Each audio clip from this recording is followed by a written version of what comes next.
서양 문명의 토대인 그리스 신화. 그리스 신화는 그 자체로 문학, 역사학, 인류학, 심리학 등 인문학 전반을 포괄하는 인류 문화의 원형이면서 시공을 뛰어넘어 현대인의 삶과 세계까지도 고스란히 반영하는 고전입니다. 학창시절에 그리스 신화책을 한 번쯤은 다 접해보지만 제대로 외우기도 힘든 수많은 신들의 이름과 꼬여있는 족보, 그리고 단순한 선악의 기준으로는 이해하기 어려운 스토리 등 복잡하고 난해하게 느껴져 중도 포기하신 분들도 많을 겁니다. 그렇기 때문에 그리스 신화를 좀 더 쉽고 친근하게 접할 수 있도록 다양한 시각으로 풀어낸 책들도 참 많은데요. 에나의 다락방 라디오, 오늘은 그 중에서도 그리스 신화를 치유 코드로 풀어낸 책, 신화의 쓸모 들려드립니다.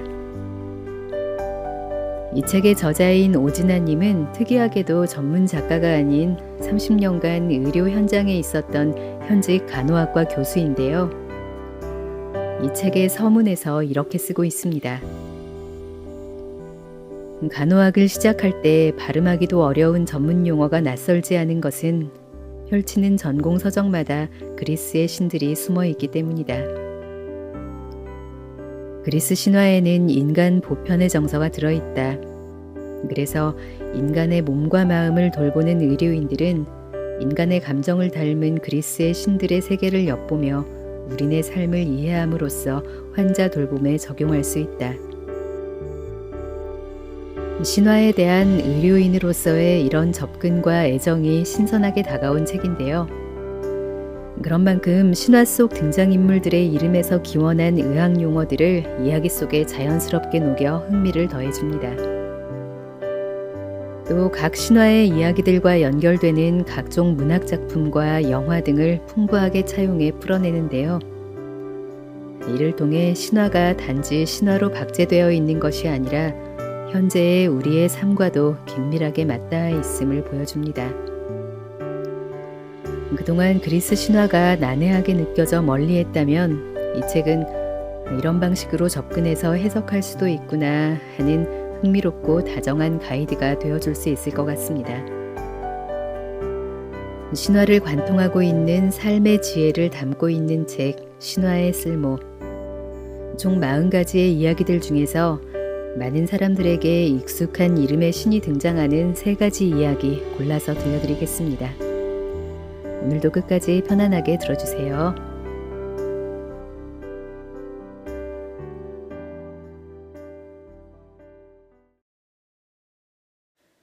가우스에서 코스모스를 따르다. 온 우주를 돌고 돌아 너와 내가 만나고 수많은 우연과 필연을 반복하며 사랑하여 마침내 결실을 맺은 경험이 있는가? 그 사랑의 결정체가 탄생하는 순간을 지켜본 적이 있는가? 아직 눈도 뜨지 못하는 작은 생명은 신이 준 선물이자 하늘에서 내려온 별이고 온 우주다. 지금도 우주 어느 곳에서는 은하와 은하가 충돌하여 별이 생겨난다는데 이 폭발적인 에너지가 나의 기도에 닿은 경험이 있는가? 마음을 다한 간절한 기도가 이루어진 적이 있는가? 그런 설명할 수 없는 경이로움을 체험할 때 우리는 질문이 많아지는 철학자가 된다. 세상의 모든 시작은 혼돈이다. 형체를 분간할 수 없고 정체를 알 수 없는 물질들이 마구 뒤섞여 있어 갈피를 잡을 수 없는 암흑에서 세상은 시작되었다. 구약성서 창세기에는 땅이 혼돈하고 공허하며 깊은 어두움 가운데 하느님이 말씀으로 세상을 창조했다고 기록하고 있다. 하느님은 첫째 날에 빛과 어둠을 나누고 둘째 날에 궁창을 만들어 하늘과 바다를 구분하고 셋째 날에 땅이 있게 했다. 중국 신화에서 태초의 세상은 하늘과 땅이 혼돈 상태로 한데 뒤섞여 있는 커다란 알과 같은 모습이었고 그 속에서 18,000여 년 동안 잠들어 있던 반고가 탄생했다. 알 속에 함께 섞여 있던 물질은 세상 밖으로 흩어져 가벼운 것은 위로 올라가 하늘이 되고 무거운 것은 아래로 내려가 땅이 되었다. 동양과 서양 모두 혼돈 속에서 창조주로서의 절대자가 존재했다는 공통된 주장이 흥미롭다. 하지만 그리스 신화가 다른 신화들과 구별되는 점이 있다면 모든 자연이 인격화되었다는 것이다. 기원전 7, 8세기경 고대 그리스의 작가 헤시오도스는 이를 신들의 계보에서 나름대로 질서정연하게 정리했다.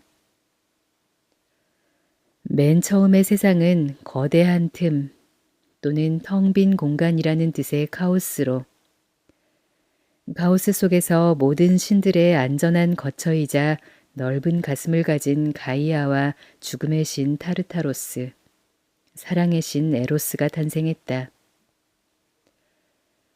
카오스에서 가장 먼저 태어난 것은 넓은 땅과 흙을 의미하는 대지의 여신이자 모든 신들의 어머니인 가이아다. 가이아는 스스로 하늘 우라노스를 낳고 이어서 산맥 우레아와 그 사이를 흐르는 바다 폰토스를 낳았다. 말하자면 혼돈의 우주에 빅뱅이 발생하여 거대한 틈이 생기면서 하늘과 바다, 산맥이 형성되었다는 것이다. 그런데 여기에서 한 가지 의문이 생긴다. 태초의 신들을 인격화했다면서 가이아가 혼자서 자녀를 잉태하고 낳았다고? 단성생식은 정자와 난자가 결합하는 수정 단계를 거치지 않고 난자 홀로 수정란이 되는 것을 말한다. 몇몇 식물이나 파충류, 그리고 벌, 개미, 새우 등의 무척주 동물과 일단의 물고기 등에서 나타나는 현상이기도 하지만 어떤 남신과의 결합도 없이 가이아 여신 스스로 자식을 셋이나 탄생시켰다는 것을 받아들이기에는 아무래도 불편하다. 헤시오도스의 신들의 계보 문구를 다시 찬찬히 읽어보자. 가이아와 죽음의 신 타르타로스, 사랑의 신 에로스가 탄생했다. 익숙한 이름이 나온다. 에로스. 그렇다. 에로스가 태초에 존재했다. 가이아가 사랑의 신의 힘을 빌려 자식을 낳았다고 해석한다면 훨씬 설득력이 있다. 한 생명을 탄생시킴에 있어 사랑은 필수 요소이기에 사랑이 첨가되는 생산이야말로 진정한 의미의 탄생이다.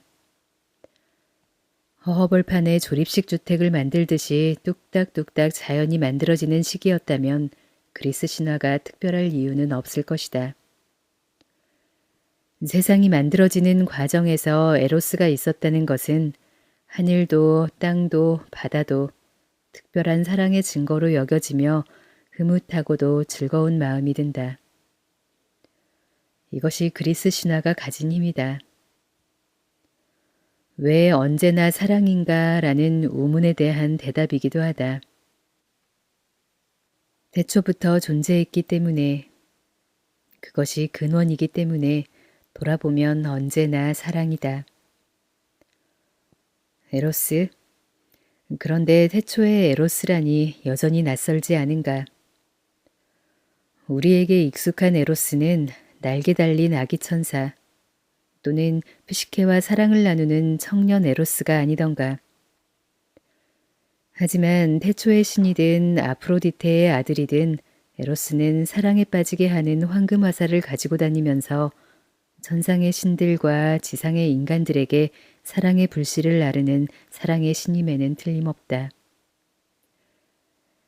에로스의 황금 화살은 특히 눈동자에 작용하는 것 같다. 시인 로버트 그레이브스가 사랑은 시야를 가리는 찬란한 얼룩이라고 노래한 것처럼 사랑에 빠지는 순간 주변은 볼 수가 없고 사랑하는 상대만 눈에 들어온다. 눈에 콩깍지가 씌어 상대를 제대로 보지 못하기도 하고 사랑에 눈이 멀기도 한다. 때로 황금 화살은 투시력을 높이기도 한다. 사랑에 빠진 사람은 상대가 가진 평범함을 부정하고 그녀 혹은 그만이 가진 특별함과 변하지 않는 본질을 찾아냄으로써 그 매력에서 헤어나오지 못하는 법이다. 그래서 사람들은 내가 사랑하는 자가 나를 사랑해주는 기적을 꿈꾸며 에로스의 황금 화살을 기다린다. 건강한 아기를 낳는 것은 모든 부모의 바람이지만 안타깝게도 어떤 아기들은 기형을 가지고 태어나기도 한다. 태아가 어머니의 뱃속에서 자라면서 구강이 정상적으로 형성되지 못해서 생긴 입천장 갈림증은 꽤 흔한 선천성 안면 기형이다. 다행히 입천장 갈림증의 경우 생명에 지장을 주지 않는 데다 아기일 때 성형수술로 완벽하게 치료할 수 있다. 그리스 신화를 아끼는 의학자들이 새로운 의학 용어를 만들 때 신들의 이름을 숨겨두었다. 입천장 갈림증은 하늘의 신 우라노스와 갈라진 틈이라는 뜻의 카오스에서 파생된 카이스마의 합성어이다. 즉 우라이노스코 차스마는 하늘에 생긴 구멍이라는 뜻으로 입천장이 갈라진 채로 태어난 아기에게 붙여지는 질병명이다. 다시 처음으로 돌아가 보자. 세상의 모든 시작은 혼돈이다. 오비디우스는 태초의 무질서한 혼란을 카오스라고 정의했는데 그 반대 개념인 질서는 코스모스다. 코스모스라는 단어는 삼각형의 빗변을 구하는 공식을 정립한 고대 그리스의 수학자이자 철학자인 피타고라스가 처음 사용했다. 피타고라스는 세상은 불합리하고 무질서할지라도 우주의 원리는 수학만큼이나 질서정연하다고 생각했던 것 같다. 카오스에서 질서가 생기면 코스모스가 된다. 화장품을 코스메틱이라고 하는 것은 혼돈 상태의 얼굴을 질서정연하게 만들어준다는 의미이니 무척 노골적이고도 유쾌한 장면이다. 사람들이 거울 앞에 앉아 정성껏 화장하는 것은 얼굴의 질서를 찾아가는 과정이다. 남녀 할 것 없이 얼굴의 질서 찾기에 공을 들이는 것을 보면 코스메틱 시장에 불황은 없어 보인다. 가지런한 신발장, 차선을 지키며 줄지어 나아가는 차량들, 신호에 따라 움직이는 사람들처럼 혼돈에서 질서를 찾아야 하는 것이 사물이나 사회에서만 필요한 것은 아니다.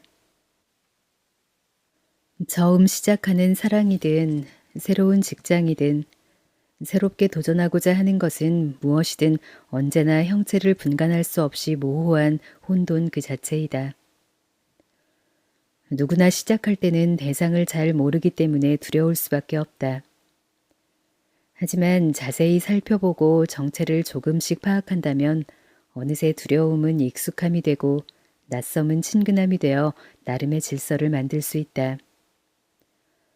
처음부터 모든 것에 노련할 수는 없지만 내 것으로 만들겠다는 의지와 애정을 가지고 한 걸음씩 나아가는 것이 질서를 만드는 과정이다. 사랑에 대한 서투름, 미래에 대한 불안 등으로 뒤죽박죽인 카오스 상태에서 자신의 정체성을 확립해 나가고 있는 젊은 청년들. 자녀들이 품에서 떠난 뒤 공허함과 헛헛함으로 빈 둥지와도 같은 카오스 상태에서 삶의 의미를 찾고 싶은 장년들에게 그리스 신화가 쓸모가 되기를 바란다. 그리스에서는 사람의 마음이 균형을 잡고 사회가 조화로울 때 코스모스에 따른다 라고 표현한다. 우리의 삶은 많은 뜻하지 않은 비논리적인 일들의 연속이다.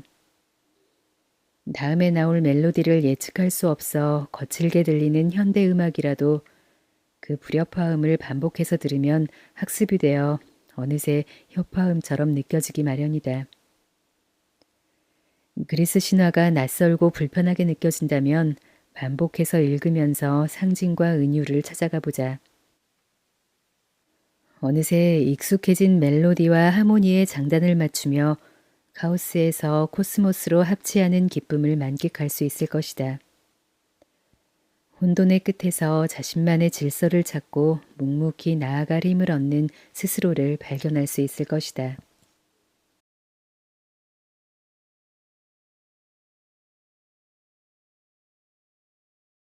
자기 자신을 아끼고 존중하라. 헐벗은 사람이 당신에게 셔츠를 줄 때는 주의하라. 공병호가 일취월장에서 소개한 아프리카 속담이다. 물론 가난한 자들이 부자보다 동정심을 더 가지고 있다는 연구 결과도 있지만 셔츠를 사랑으로 대체한다면 이 속담이 가진 진의를 파악하기는 어렵지 않다. 내가 가진 사랑이 많아야 다른 사람도 사랑할 수 있다는 것이다. 하지만 자신에 대해 비현실적으로 과대평가하거나 자기에 대한 사랑이 자기 과시로 나타난다면 병리적인 증상으로 판단한다. 정신질환에서는 이것을 자기애성 인격장애로 분류하는데 자기애, 즉 나르시시즘을 표현하는 단어에는 나르키소스가 숨어 있다. 나르키소스는 보이오티아 강의 신 케피소스가 물의 요정 리리오페를 강물로 감싸 안아 낳은 아들이다. 리리오페는 자신도 모르는 사이에 얻게 된 아들의 운명이 궁금해서 예언자 테이레시아스를 찾아갔다. 테이레시아스는 스스로를 알지 못한다면 오래 살 것이다 라는 예언을 해주었다. 자기 자신을 아는 것은 오래전부터 내려오는 그리스의 중요한 덕목인데 스스로를 알지 못해야 오래 산다니. 이상야릇한 예언이지만 리리오페는 크게 마음에 두지 않았다. 리리오페는 나르키소스를 애지중지하며 키웠으며 그는 소년 같기도 하고 남자 같기도 한 아름다운 청년으로 자랐다. 그런 나르키소스를 아메이니아스라는 청년이 사랑했다. 나르키소스는 아메이니아스에게 사랑 대신 우정을 약속하며 우정의 징표로 칼을 선물했다. 하지만 형제와 같은 우정으로 만족할 수 없었던 아메이니아스는 그 칼로 나르키소스의 집 앞에서 자결했다. 마치 괴테의 젊은 베르테르의 슬픔에서 이루어질 수 없는 사랑의 슬픔을 이기지 못하고 샤롯데가 건네준 권총으로 자살한 베르테르처럼 말이다. 아메이니아스는 자신의 사랑을 나르키소스가 알아주길 바랐다. 아니, 자기처럼 나르키소스도 짝사랑이 얼마나 고통스러운지를 알게 되기를 바랐다. 아메이니아스는 복수의 여신 네메시스에게 언젠가 나르키소스도 누군가를 사랑하게 되면 그 애타는 사랑이 결실을 맺지 못하게 해달라고 빌었다.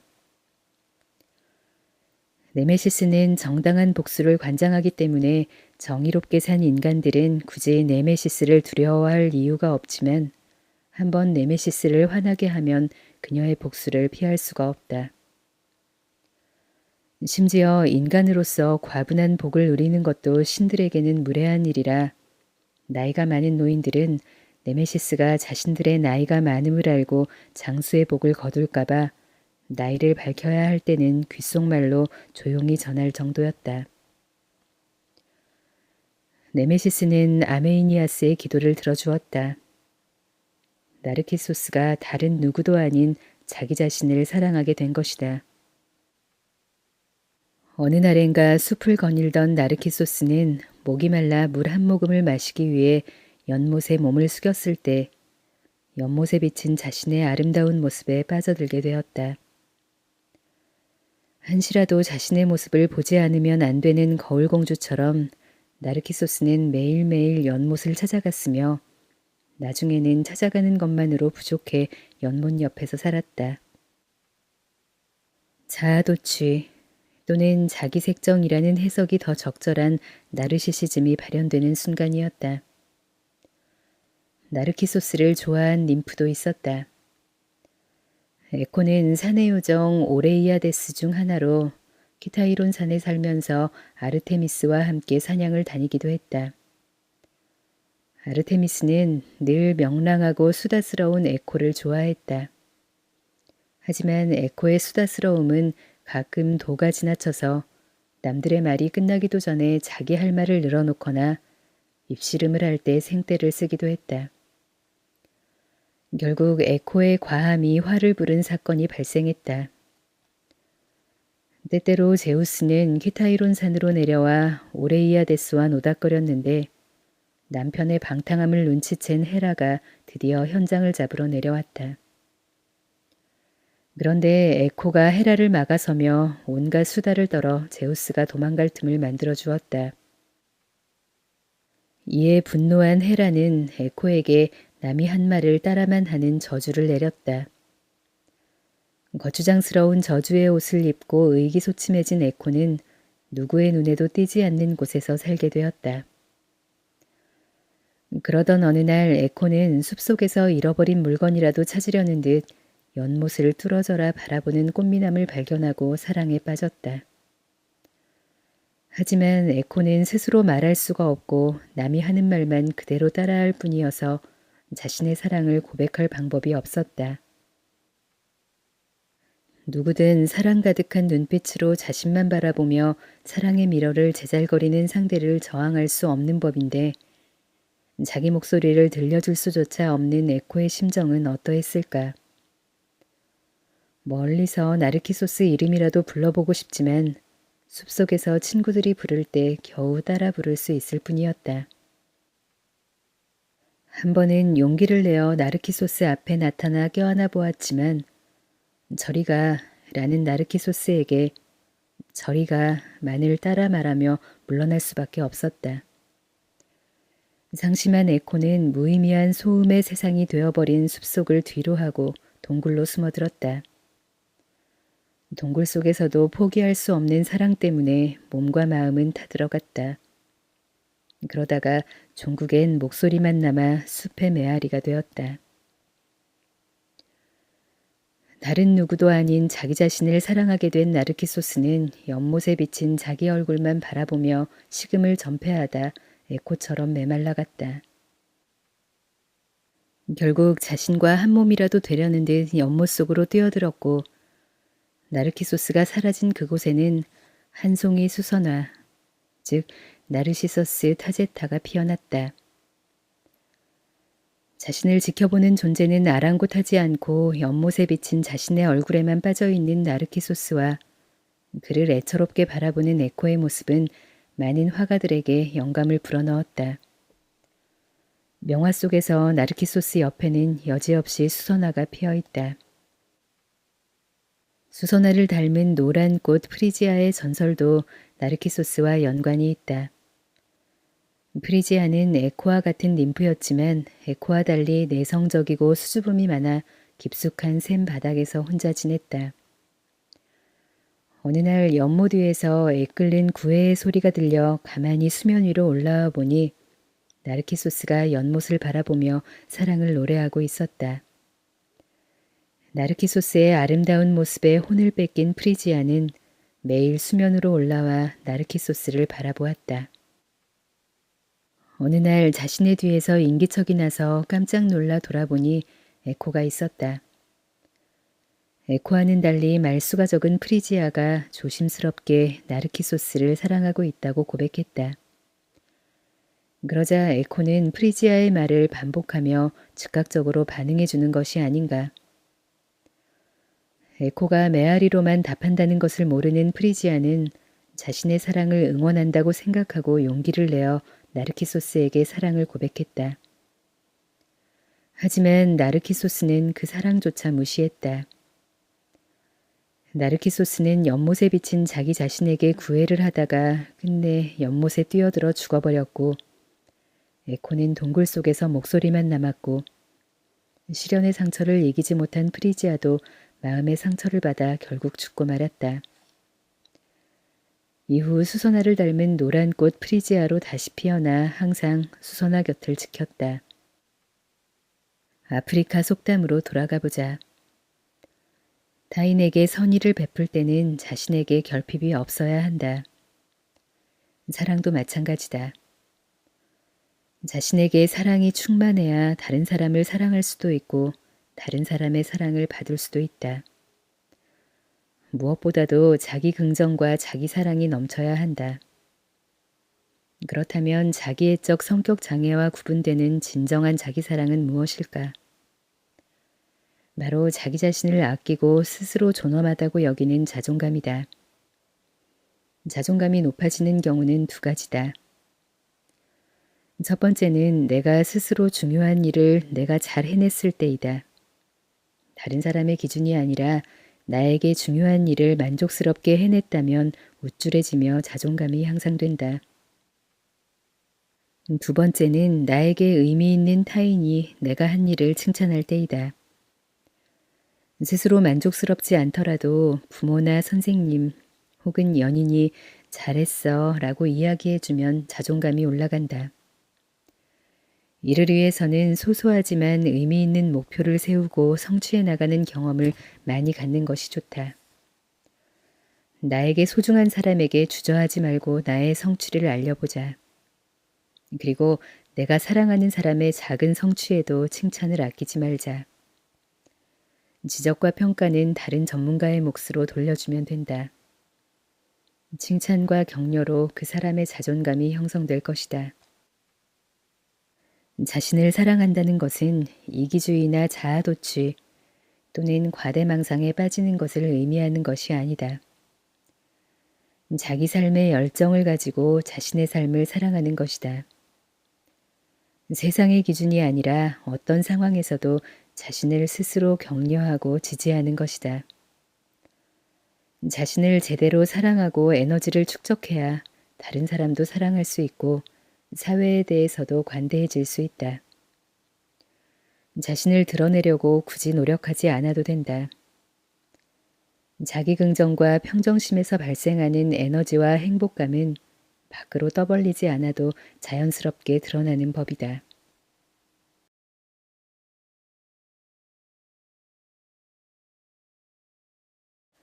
이유 있는 도전은 항상 옳다. 프란츠 카프카의 변신은 이렇게 시작한다.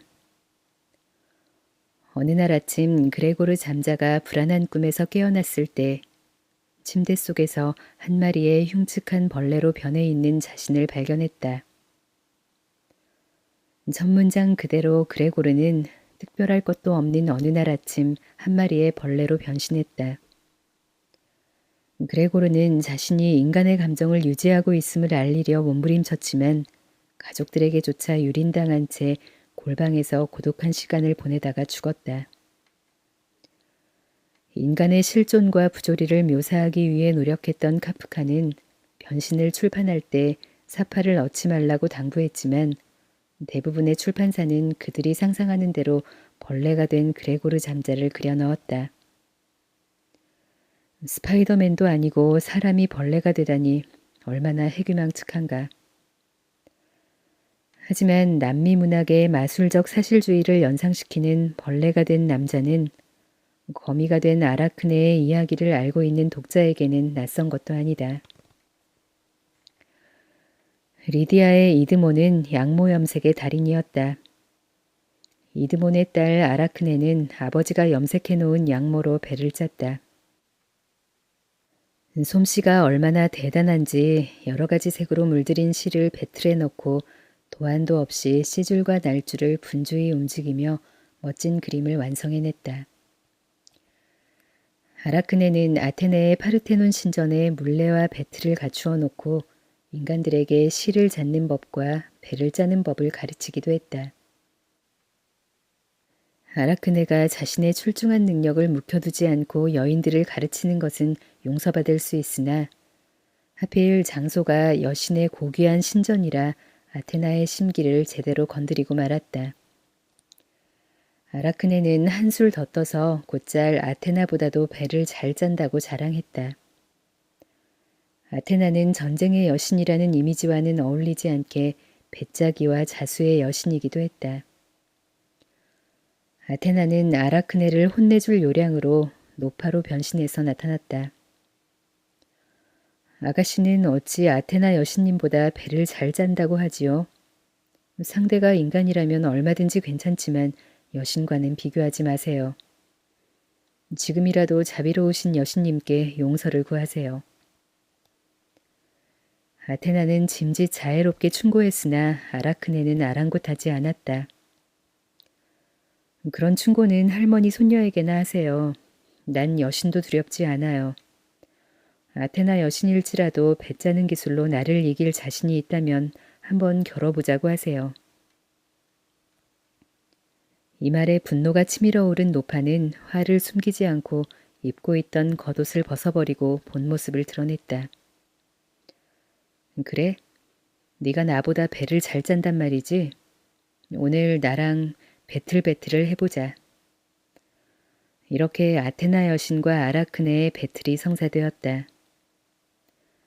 아테나는 아테네를 두고 포세이돈과 겨루었을 때 당당히 이겨 아테네 시민들로부터 추앙받은 모습을 수놓았다.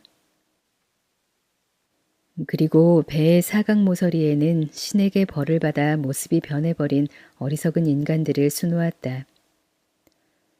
제우스와 헤라인 채 하다가 산이 되어버린 하이모스와 로도페, 헤라에게 도전하다 두루미가 된 피그마이오스족의 오이노에, 모략나무로 변신한 딸 미르라를 보며 통곡하는 키니라스 등이었다. 아라크네의 배를 짜는 솜씨도 놀라워서 아테나가 당황할 정도였지만 그렇다고 쉽게 승복할 수 없었다.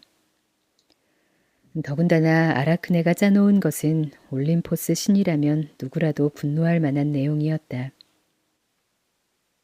황소로 변신해서 에우로페를, 백조로 변신해서 레다를, 독수리로 변신해서 가니메데스를, 사티로스로 변신해서 안티오페를, 암피트리온으로 변신해서 알크메네를, 구름으로 변신해서 이오를, 황금비로 변신해서 다나엘을 유혹하는 제우스를 수놓았다. 제우스 외에도 포세이돈, 아폴론, 디오니소스, 크로노스 등 야비한 변신의 모습들을 새겼다. 아테나는 굴욕감을 이기지 못하고 아라크네의 배를 찢어버렸다. 아라크네는 여신의 폭력에 굴복하느니 목숨을 끊는 게 낫겠다고 생각하고 밖으로 뛰쳐나갔다. 그러자 아테나는 회양목으로 만들어진 배틀의 북으로 아라크네를 3번 치며 아라크네, 감히 신들을 모독하다니 너는 평생 실이나 짜거라 하고 외쳤다. 그 순간 아라크네는 스파이더맨, 아니 진짜 거미로 변해버렸다. 인간이라는 한없이 초라한 존재임에도 불구하고 감히 여신에게 도전하는 아라크네의 오만방자함은 신의 분노를 살만했다. 자만의 탑을 쌓아 신을 분노케 하는 실수를 저지르지 말라는 그리스 신화 전체를 관통하는 교훈을 위배한 것이다. 하지만 그녀의 당당함은 오직 실력에서 나온 것이라는 해석을 해본다. 가난하지만 뚝심 하나로 장인의 길을 걸어온 홀아버지를 바라보며 아버지가 정성껏 염색한 실로 여신과 겨루어도 전혀 뒤지지 않는 실력을 키워온 아라크네. 그녀는 신 앞의 겸손이 미덕을 넘어 의무였던 시대에서조차 건방지고 도발적이라는 비난을 감수하면서까지 자신의 실력과 성취를 솔직하게 표현할 줄 알았다. 아라크네라는 이름의 가치를 위해 노력해온 자신의 지난 삶이 배틀 앞에서 젊음과 생을 바쳐야 하는 여인들을 위한 예의라고 생각했을지 모른다. 평생 몸에서 실을 뽑아내야 하고 자신이 만든 실에 매달려 살아야 하는 처지가 될지언정 여신 앞에서도 굴하지 않는 모습은 젊은 세대들이 갖추어야 할 도전과 패기를 보여주는 것이 아닐까. 물론 명확하게 자신 능력의 크기와 한계를 깨닫는 것은 쉽지 않다. 그러나 자기 역량을 과잉 평가하는 것만큼이나 자기 역량에 섣불리 한계를 짓는 속단도 금물이다. 자신을 엄격하게 평가하고 강점과 약점을 알고 삶의 방향을 설계하는 것이 중요하다. 카프카 변신의 그레고르 잠자는 고객의 선호에 맞춰 옷감을 주문하는 의류회사의 영업사원이다. 천을 다룬다는 점에서 아라크네 신화와 묘한 접점을 가진다. 그레고르는 무리하게 사업을 펼치다 실패한 아버지가 진 빚을 갚느라 매일 새벽에 기차를 타는 일을 게을리할 수가 없었고 항상 높은 긴장감을 가진 상태로 일해야 했다.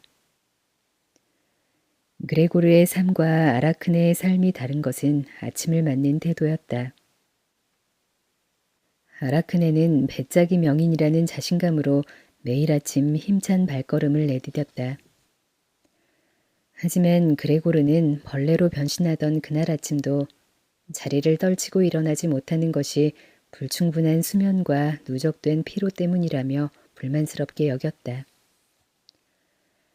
아라크네에게 실과 천은 자신의 예술론을 담는 바탕이 되지만 그레고르에게 옷감은 자신의 삶을 갉아먹는 장애물이었다. 그레고르와 아라크네 모두 본인의 의지와는 무관하게 벌레로 변신했지만 변신 이후의 삶은 달라서 그레고르는 끝내 외로운 죽음을 맞았고 아라크네는 온몸으로 실을 잡는 거미로서의 삶을 살았다. 아라크네는 거미막, 즉 아라크노이드라는 신체 조직의 이름으로 남아있어 많은 의료인들이 그녀의 이름을 기억한다. 타인에게는 엄격하나 자신에게는 관대한 자들과 달리 성실함을 담보로 자신을 채찍질하며 앞으로만 달려가는 자들도 있다. 예전 나바오 인디언들은 말을 달리다가 종종 멈추어 쉬었다고 한다. 너무 빨리 달리다 보면 영혼이 미쳐 따라오지 못할까봐 짬짬이 쉬면서 영혼을 기다렸던 것이다. 엄격한 자기평가와 신중한 자기관리가 중요하지만 제대로 된 쉼이 없으면 삶에 지쳤던 그레고르가 그랬던 것처럼 어느 날 한 마리의 벌레로 전락하는 수가 있다. 물론 쉽지 않다. 하지만 자신의 목표와 자신의 위치와 자신의 속도를 정확하게 파악할 수 있어야 한다. 스위스 출신의 신학자 라인홀트 니버는 내가 바꿀 수 없는 것들을 평온하게 받아들이는 초연함과 내가 바꿀 수 있는 것들을 바꿀 용기와 내가 바꿀 수 있는 것들과 없는 것들을 분별할 수 있는 지혜를 달라고 하느님께 기도했다. 지금은 그 기도가 필요한 때다.